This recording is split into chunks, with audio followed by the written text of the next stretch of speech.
بسم اللہ الرحمن الرحیم۔ شوال کے مبارک مہینے میں ایک خاص عمل ہے جو پیارے نبی کریم محمد الرسول اللہ صلی اللہ علیہ وسلم کی طرف سے اس امت کو خصوصی طور پر تحفہ ملا ہے۔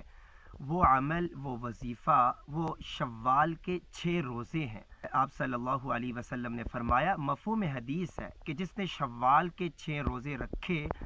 گویا کہ وہ ایسے ہے کہ اللہ تعالیٰ اس کے نامہ اعمال میں سال بھر کے روزوں کے برابر اجر و ثواب لکھ دیتے ہیں۔ اب اسے آپ یوں بھی سمجھ سکتے ہیں کہ قرآن پاک میں اللہ تعالیٰ نے سورہ انعام کے آخر میں ذکر کیا، من جاء بالحسنہ فلہ عشر امثالہا، کہ جو شخص ایک نیکی لے کر آئے، ایک نیکی کرے، اللہ اس کے نامہ اعمال میں 10 نیکیوں کے برابر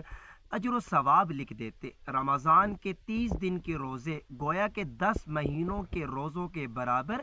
اللہ اجر و ثواب کو لکھ دیتے ہیں۔ اب باقی رہ گئے 2 مہینے، تو شوال کے جب 6 روزے رکھے تو گویا کہ ہر روزے کے بدلے 10 نیکیاں مل گئیں، تو گویا کہ 6 روزے گویا کہ 60 روزوں کے برابر اجر و ثواب مل گیا، تو 60 روزے 2 مہینوں کے روزے بن گئے۔ رمضان المبارک کے جس شخص نے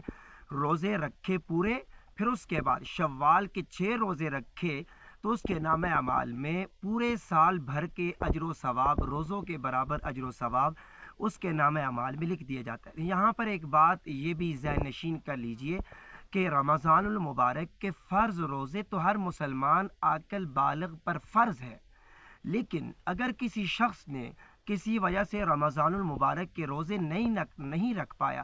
سستی کی وجہ سے، غفلت کی وجہ سے، یا وہ کسی بھی وجہ سے نہیں رکھ پایا، مسافر تھا، تو اس کے لیے بہترین موقع ہے کہ وہ جلد از جلد رمضان المبارک کے روزوں کی قضا فوراً کر لے۔ اور شوال کے جو 6 روزے ہیں یہ فرض نہیں ہے، واجب نہیں ہے، یہ سنت مؤکدہ بھی نہیں ہے، یہ نفلی روزے ہیں۔ وہ جب شوال کے 6 روزے رکھے تو نیت یہ کر لے کہ اے میرے اللہ، مجھ سے جو رمضان کا روزہ رہا،